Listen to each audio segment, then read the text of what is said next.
फैलाव प्रकृति का नियम। यहां किसी भी चीज को जगह दी वो फैलेगी, फैलना स्वभाव है।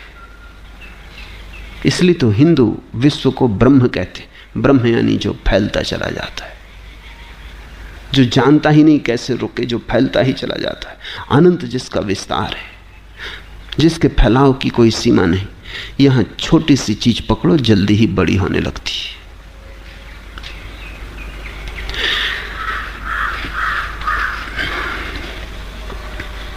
इन छोटी छोटी बातों के कारण तुम भटकते चले जाते हो।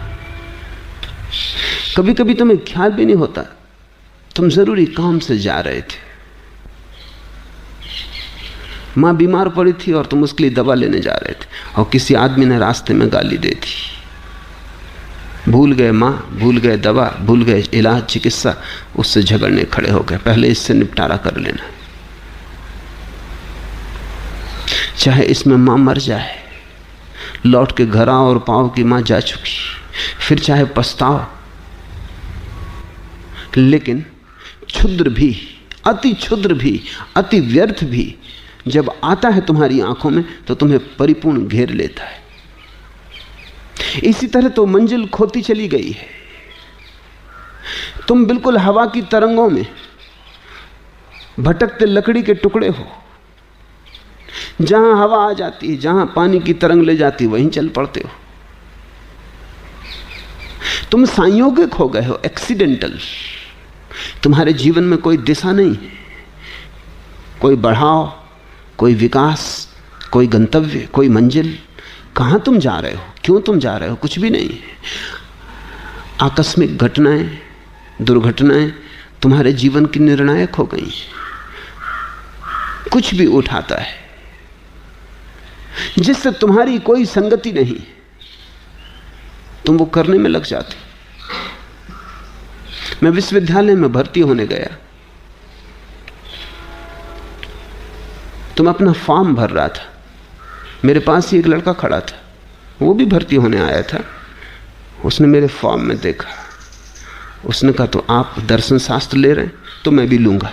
मैंने कहा तो रुक, तुझे से क्या प्रयोजन है? ये बिल्कुल संयोगिक है कि मैं यहां खड़ा अपनी दरखास्त भर रहा हूं, तू भी भर रहा है। मेरी दरखास्त को एक तो देखने की कोई जरूरत नहीं, देख भी ली तो तुझे कोई विषय इसलिए लेने की जरूरत नहीं, न तू मुझे जानता है।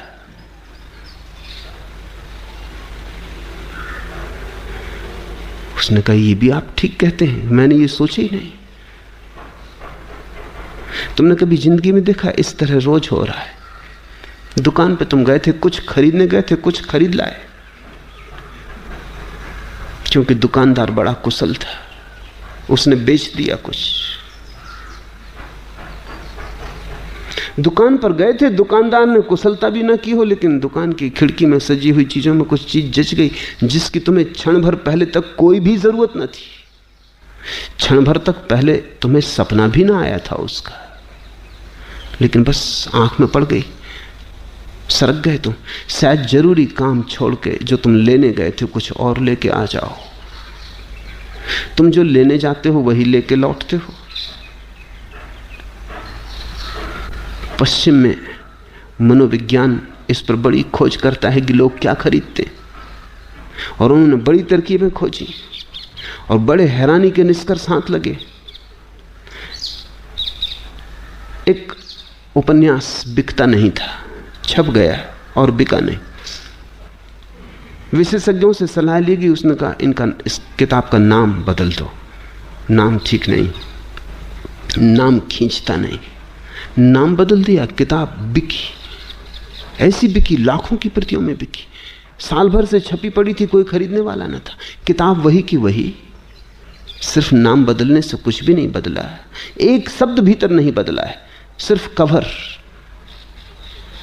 खोल बदल गई और किताब बिकने लगी। मनोवैज्ञानिकों ने हिसाब लगाया है कि चीजें बेचते हैं तो डब्बे का रंग क्या होना चाहिए, क्योंकि उन्होंने सब रंगों के डब्बे रख के देखे। स्त्रियां खरीदने आती हैं तो वो हिसाब लगाते हैं कि कौन से रंग से ज्यादा आकर्षित होती। कुछ रंग हैं जिनकी तरफ कोई ध्यान ही नहीं देता, अगर उस रंग का डब्बा तुमने अपनी चीज को बेचने के लिए बना लिया है तो तुम्हारा दिवाला निकलेगा। अब रंग से भीतर की चीज का कोई भी संबंध नहीं, लेकिन लोग संयोगिक हैं, लोग एक्सीडेंटल हैं। रंग उन्हें पहले खींचता है। डब्बा खाली हो तो भी चलेगा, लेकिन रंग आंख को खींच लेता है। कितनी ऊंचाई पर दुकान पर डब्बा होना चाहिए तब आंख जल्दी पकड़ में आती? 5 फीट, तो ठीक आंख की सीध में होता है। लोग ऐसे अलाल हैं कि आंख भी ऊपर उठा के कौन देखता अगर जरा डब्बा ऊपर रखा हो या डब्बा बहुत नीचे रखा हो।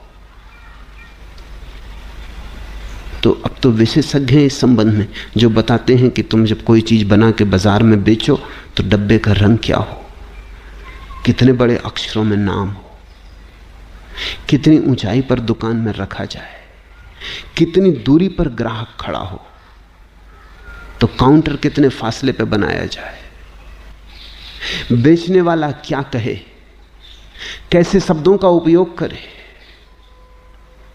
क्योंकि जरा जरा सी बात, एक भिखमंगा एक घर में भीख मांगने गया, सुंदर है, स्वस्थ है, जवान है। महिला बाहर निकली और उसने कहा कि जवान हो, स्वस्थ, सुंदर हो, कोई काम क्यों नहीं करते? जिंदगी में सफल हो सकते हो, भीख मांगने की जरूरत क्या है? उस आदमी ने कहा अब तुमसे क्या कहें, दुनिया में बहुत स्त्रियां देखी, तुम जैसी सुंदर स्त्री नहीं देखी। फिल्म अभिनेत्रियां हैं लेकिन तुम्हारे मुकाबले कुछ भी नहीं। तुम इस घर में क्या कर रही हो? तुम तो फिल्म अभिनेत्री हो सकती थी। उस स्त्री ने कहा रुक रुक, मैं अभी तेरे लिए भोजन लाती हूं।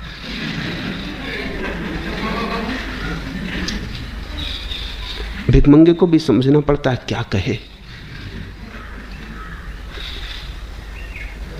किन शब्दों का उपयोग करे, क्योंकि लोग अंधे, लोगों को पता नहीं वो क्या कर रहे हैं, क्यों कर रहे हैं। तुमसे लोग करवा रहे हैं। तुमने सैकड़ों चीजें खरीद ली हैं जो बेचने वालों को बेचनी थी, तुम्हें खरीदनी नहीं थी। पुराने अर्थशास्त्र का नियम था कि जहां जहां मांग होती है वहां वहां पूर्ति होती है। नए अर्थशास्त्र का नियम है जहां जहां पूर्ति होती है वहां वहां मांग पैदा हो जाती। तुम चीज तो बनाओ, इसकी तुम फिक्र ही मत करो कि इसकी कोई मांग है या नहीं, मांग पैदा कर ली जाएगी। लोग पागल हैं। बनट शाह ने जब पहली दफा अपनी किताबें लिखी तो बिकी नहीं, क्योंकि नाम बिकता है। कोई नाम तो था नहीं, कोई जानता तो था नहीं बनट शाह को। तो क्या किया उसने? वो खुद ही चक्कर लगा के किताबों की दुकानों पर जाता था पूछने, जहाज बनट शाह की किताब है? दुकानदार पूछता कौन जहाज बनट शाह? अरे तुम्हें जहाज बनट शाह का पता नहीं? क्या खाक किताबों का धंधा करते हो? इस नाम की किताब छपी है। ऐसा वो खुद ही दुकानों पर चक्कर लगाता, पता बता आता, उनको तरकीब से समझा आता। और जब उसने अपने मित्रों को भी कह दिया कि तुम जब निकलो कहीं से, कोई विशेष रूप से जाने की जरूरत नहीं, लेकिन रास्ते में अगर किताब की दुकान पड़ जाए, इतनी कृपा मुझ पर करना, पूछ लेना जहाज बनट शाह की फला फला किताब है। जब दुकानदार, कई ग्राहक आने लगे, रोज आने लगे, भाई है कौन जहाज बनट शाह? दुकानदारों ने पता लगाया, किताबें खरीद के लाए।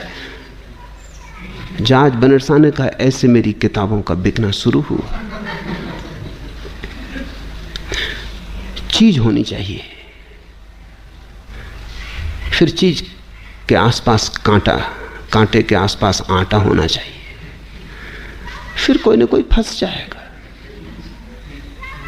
संसार बड़ा मूढ़ है,